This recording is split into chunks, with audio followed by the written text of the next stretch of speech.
오늘 본문 요한일서 1장 7절에 그가 빛 가운데 계신 것 같이 우리도 빛 가운데 행하면 우리가 서로 사귐이 있고 그 아들 예수의 피가 우리를 모든 죄에서 깨끗하게 하실 것이요 했습니다.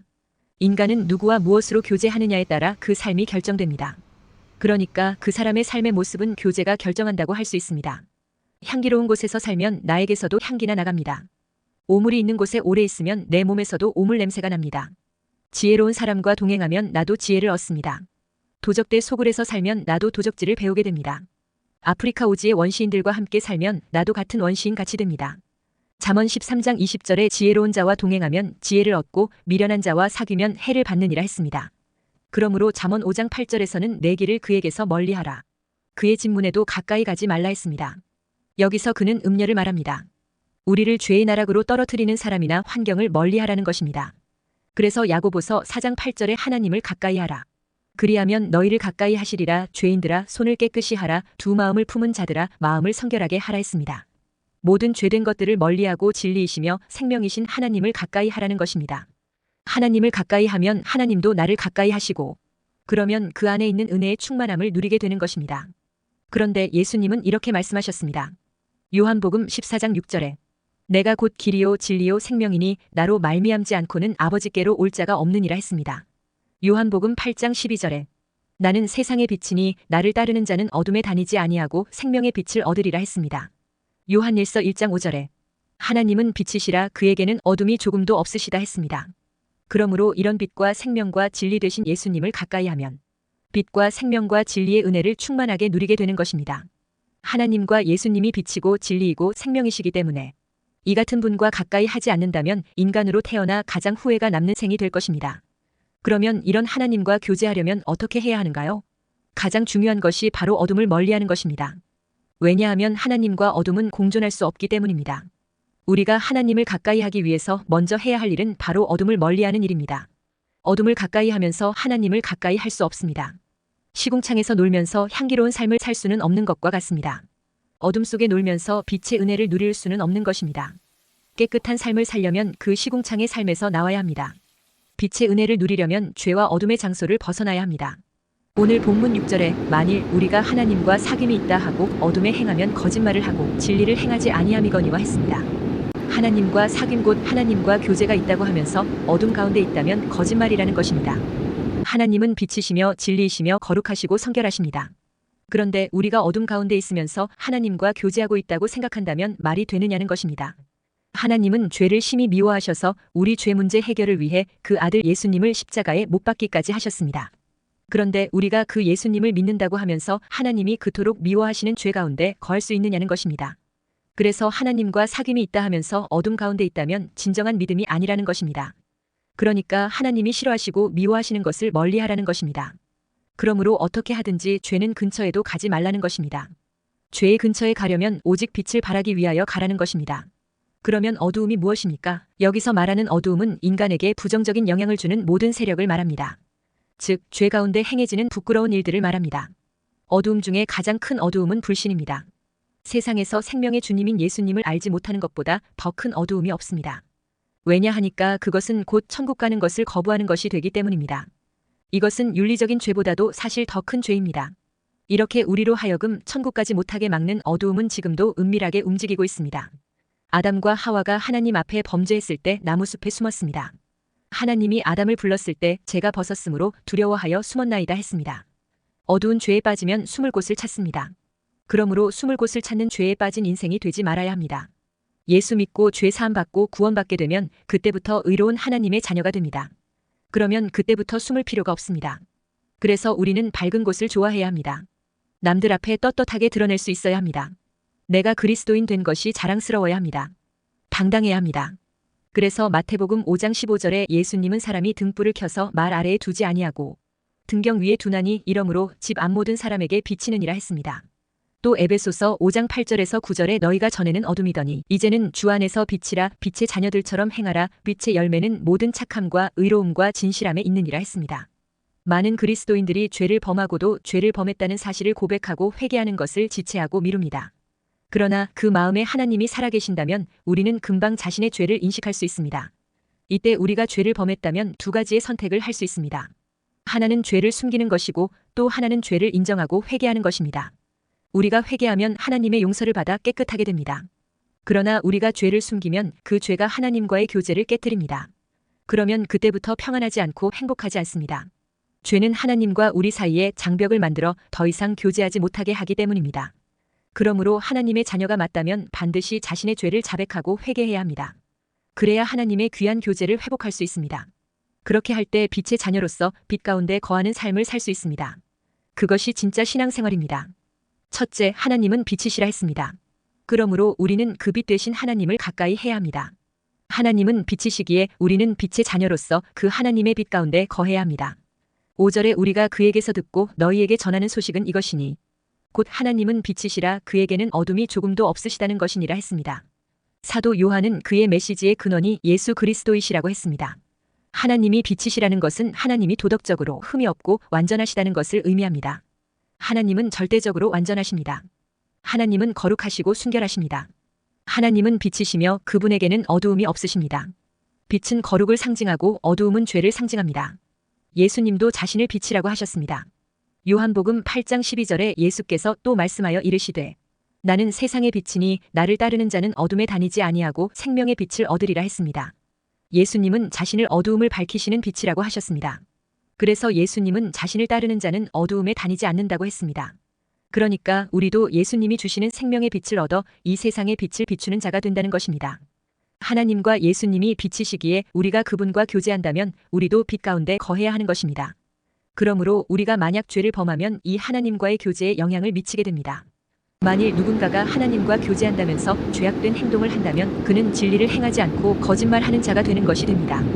그래서 본문 6절에 만일 우리가 하나님과 사귐이 있다 하고 어둠에 행하면 거짓말을 하고 진리를 행하지 아니함이거니와 했습니다.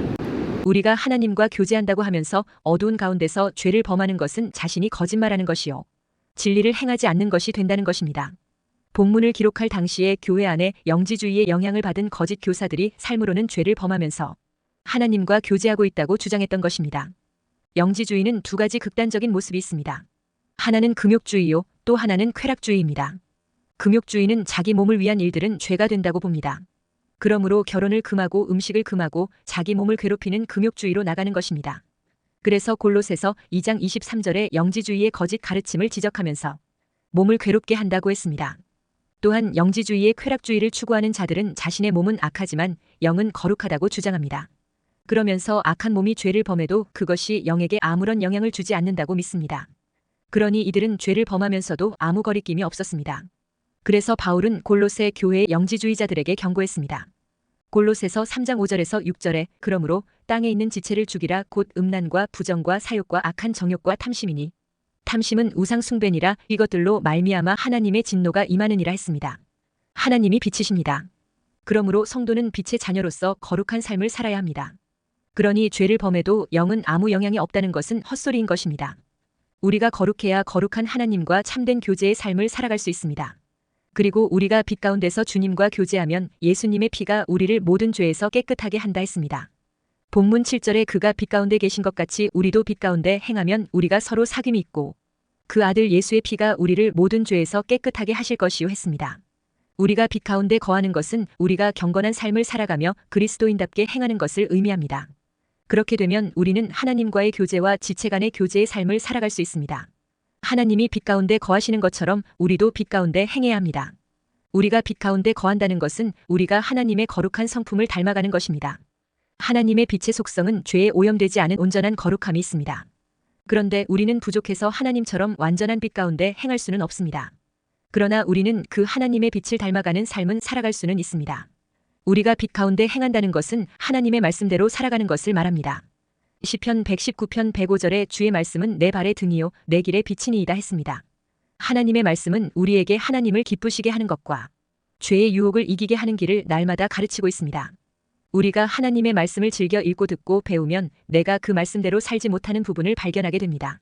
이때 우리는 내 삶을 조정하고 변화시켜 하나님의 말씀에 맞춰 살아가도록 해야 하는 것입니다. 왜 그렇게 해야 되느냐? 그것은 내가 예수님의 큰 사랑을 받았고 또한 내가 그 예수님을 사랑하기 때문입니다. 예수님은 요한복음 14장 15절에 너희가 나를 사랑하면 나의 계명을 지키리라 했습니다. 내가 예수님을 진정으로 사랑한다면 그 말씀을 사랑하고 말씀대로 행하게 된다는 것입니다. 이것을 가리켜 빛 가운데 행한다는 것입니다. 이렇게 우리가 주님의 말씀과 사랑의 빛 가운데 행하게 되면 두 가지의 결과가 나옵니다. 첫째는 내가 주님과 교제하는 삶을 살아가게 됩니다. 그래서 본문 7절에 그가 빛 가운데 계신 것 같이 우리도 빛 가운데 행하면 우리가 서로 사귐이 있고 그 아들 예수의 피가 우리를 모든 죄에서 깨끗하게 하실 것이요 했습니다. 또한 내가 빛 가운데 거하면 두 번째, 내 죄가 씻어지게 됩니다. 7절에 그 아들 예수의 피가 우리를 모든 죄에서 깨끗하게 하실 것이요 했습니다. 이것은 예수 믿을 때 죄 씻음 받는 구원을 말하는 것이 아닙니다. 이미 우리는 예수님의 피로 죄 씻음을 받아 구원받았습니다. 그런데 우리가 구원받은 이후에도 삶에서 죄를 범할 수 있습니다. 그런데 이 죄가 주님과의 교제를 방해합니다. 그러므로 이 교제를 지속하도록 죄에서 깨끗하게 해야 하는 것입니다. 그러니까 예수님의 속죄의 피는 단지 우리의 구원을 위한 죄뿐만 아니라 우리의 삶에서도 죄를 씻어주신다는 것입니다. 그래야 은혜로운 교제가 지속되기 때문입니다. 그렇게 될 때 성도는 세상에서 빛을 비추는 자로 살게 된다는 것입니다. 그러므로 생활 속에서 늘 성결과 거룩을 유지하는 축복을 누려서 주님과 교제가 풍성해지는 축복을 누리게 되시기를 축원합니다. 둘째, 예수 믿고 구원받아 하나님과 교제하는 성도는 어두운 죄 가운데 행하는 것이 자연스럽지 않다는 것입니다. 그래서 본문 6절에 만일 우리가 하나님과 사귐이 있다 하고 어둠에 행하면 거짓말을 하고 진리를 행하지 아니함이거니와 했습니다. 진리와 생명의 빛 되신 하나님을 믿고 받아들인 자는 하나님의 은혜를 입은 자입니다. 그런데 하나님은 빛이시라 했습니다. 또한 하나님은 생명이 되신다 했습니다. 시편 27편 1절에 여호와는 나의 빛이요 나의 구원이시니 내가 누구를 두려워하리요. 여호와는 내 생명의 능력이시니 내가 누구를 무서워하리요 했습니다. 예수님도 요한복음 8장 12절에 나는 세상의 빛이니 나를 따르는 자는 어둠에 다니지 아니하고 생명의 빛을 얻으리라 했습니다. 이 생명의 빛 되신 예수님을 영접하여 하나님의 자녀가 된 사람은 이제 이전처럼 죄의 어두움에 거할 수 없다는 것입니다.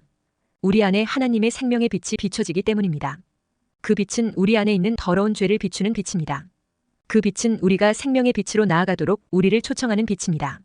그래서 우리가 그 빛을 영접하면서 생명의 주님과 교제하며 동행함으로 우리의 속사람 깊은 곳까지 비추게 됩니다. 이렇게 빛이신 주님을 영접하고 그분과 동행하는 삶을 가리켜 사귐이라고 말합니다. 이렇게 빛 되시고 생명 되신 말씀이신 예수님과 교제하게 되면 우리 안에 생명의 빛이 비춰지게 됩니다. 그러면 우리 안에 있는 더러운 죄의 습성들을 버리는 역사가 일어나게 됩니다. 그 죄악을 버리고 회개하는 과정에서 겪는 아픈 심정을 애통이라고 표현하는 것입니다. 우리가 죄를 회개하고 버리고 계속 세상에서 밝은 빛을 발할 수 있으려면 오직 예수 그리스도와 함께 살아가야 합니다. 그렇게 어두움에 거하지 않고 빛 가운데 거하는 삶을 살려면 어떻게 해야 합니까? 먼저 생명의 빛 되신 예수 그리스도를 구주로 영접해야만 합니다. 그러면 예수님의 십자가 피 공로로 우리가 흑암의 권세에서 건진받아 그의 사랑의 아들의 나라로 옮겨지게 되는 것입니다. 그것이 바로 구원입니다. 그러면 이제 이전의 생활 방식을 버리고 새로운 생활 방식으로 살아야 합니다. 그러니까 어둠의 일을 버리고 빛의 생활을 해야 하는 것입니다. 그리고 의의 태양이신 예수 그리스도를 앙망하고 살아야 합니다. 말라기 4장 2절에 내 이름을 경외하는 너희에게는 공의로운 해가 떠올라서 치료하는 광선을 비추리니 너희가 나가서 외양간에서 나온 송아지같이 뛰리라 했습니다. 예수님의 대속의 은혜는 병든 개인과 사회를 치유하는 공의로운 태양과 같은 분이십니다. 그래서 베드로는 베드로후서 1장 19절에서 또 우리에게 확실한 예언이 있어 어두운데 비치는 등불과 같으니 날이 새어 샛별이 너희 마음에 떠오르기까지 너희가 이것을 주의하는 것이 가하니라 했습니다. 여기서 샛별은 예수님을 가리킵니다. 그러니까 의의 태양이시고 샛별이신 예수님을 앙망할 때 죄의 어두움이 사라지고 밝은 의와 생명의 빛으로 인도되는 것입니다. 그런데 우리는 부족하여 잘 넘어집니다. 그러므로 우리가 계속 빛 가운데 행하면 부족하여 넘어질 때마다 그 죄에 대하여 속히 자백하고 회개해야 합니다. 요한일서 1장 9절에 만일 우리가 우리 죄를 자백하면 그는 미쁘시고 의로우사 우리 죄를 사하시며 우리를 모든 불의에서 깨끗하게 하실 것이요 했습니다. 자백은 회개와 동일한 것입니다. 자백은 자신의 죄에 대한 동의가 있어야 가능합니다. 회개는 구체적인 죄의 고백이 있어야 하고 그 죄의 자리에서 완전히 돌아서는 의지적인 결단이 있어야만 합니다. 의지적인 방향 전환이 있어야 합니다. 그리고 빛 가운데 계속 행하려면 주의 말씀이 항상 마음에 있어야만 합니다. 이렇게 하나님의 말씀에 귀를 기울이면 내 영혼이 살아나게 됩니다. 이사야 55장 3절에서 너희는 귀를 기울이고 내게 나아와 들어라 그리하면 너희 영혼이 살리라 했습니다. 항상 생명의 빛 되신 말씀을 가까이 하여 생명의 빛을 바라며 영혼이 살게 되시기를 축원합니다. 셋째, 우리가 예수 믿는 자라면 마음과 육체가 빛 가운데 행하는 자가 되어야 한다는 것입니다. 그래야 하나님과 사귐이 있는 자가 된다는 것입니다. 하나님은 빛이십니다. 그리고 우리는 하나님을 믿는 빛의 자녀들입니다. 그러므로 우리는 빛의 자녀처럼 살아야 한다는 것입니다. 빛은 영향력입니다. 빛은 생명을 살게 하는 힘입니다. 빛은 죄는 모양이라도 버리는 삶의 방식입니다. 빛이 있는 곳에 생명이 자라고 열매가 무성하게 됩니다. 빛은 타락한 본성들을 몰아내는 힘입니다. 이런 빛 가운데 사는 삶을 사귐이라고 말씀하고 있습니다. 그러면 빛 가운데 행한다는 것이 무엇입니까? 그것은 크게는 하나님이 기뻐하시는 일을 하고 하나님이 싫어하시는 일을 하지 않는 것입니다. 죄악된 일들을 버리고 사는 것입니다. 사랑하고 섬기며 나누고 베풀되 주님께서 말씀하신 대로 살아가려고 노력하는 것입니다. 또한 배려하고 격려하고 사랑하는 것입니다. 또 오래 참고 감사하는 것입니다. 온유한 것이며 충성하는 것입니다. 이런 것이 빛 가운데 행하는 것입니다. 빛 가운데 행한다는 것을 잘 모르는 성도가 없습니다. 문제는 우리가 순종을 잘하지 않는다는 것입니다. 그러므로 과감하게 믿음으로 어두움의 일들을 버리고 빛 가운데로 나아가야 합니다. 그래야 우리의 사귐이 진정한 사귐이 될 수 있고 성도 간의 사귐도 깊어질 수 있습니다. 하나님께 한번 은혜의 빛을 받은 자는 하나님께서 끝내 책임지시고 빛의 길로 인도하십니다. 그렇기 때문에 신자의 전 삶에 하나님의 빛이 나타나 삶의 모든 면이 점점 밝아지도록 하십니다. 우리가 하나님과의 사귐이 계속되고 관계가 깊어질수록 우리의 믿음은 단지 생각하고 인식하는 데 있지 않습니다. 이제 사고가 행동과 의지와 감정을 변화시켜 새롭게 바뀌어지게 하십니다. 하나님과의 사귐은 하나님과 하나의 공동체를 형성하여 사는 것입니다. 그것이 바로 교회 공동체 안에서의 생활인 것입니다. 하나님과의 사귐이 있는 신자는 말씀과 기도를 통해 하나님과 평화적인 관계를 유지합니다. 그리고 그는 하나님께 속한 자로서 하나님의 사랑하는 자녀인 것입니다. 그리스도인은 능동적으로 사는 자입니다. 예수님 뒤에 앉아서 아무것도 하지 않은 채 구원을 바라보는 것이 아닙니다. 앞에서 인도하시는 예수님을 따라 일어나서 예수님께서 걸어가신 길을 힘차게 따라가며 긴 여정을 떠나는 것입니다. 그러므로 하나님 자녀로서 사귐이 있다고 하면서 불신앙과 죄의 어둠이 있는 곳에 머무를 수 없습니다. 속히 거기서 돌이켜야 하는 것입니다. 어둠에 계속 머물면 탕자처럼 한없이 낮아지고 비참해질 수 있습니다. 다시 아버지 품으로 돌아가야 합니다. 그리고 하나님 아버지 품 안에서 빛의 교제를 통해 영육 간에 살아나고 열매 맺히는 삶이 되어야 합니다. 우리가 빛 가운데 행하면 하나님과 사귐이 있고 그 아들 예수의 피가 우리를 모든 죄에서 깨끗하게 하신다 했습니다. 이런 거룩한 열매와 하나님의 성품의 열매인 성령의 열매가 풍성하게 되시기를 축원합니다.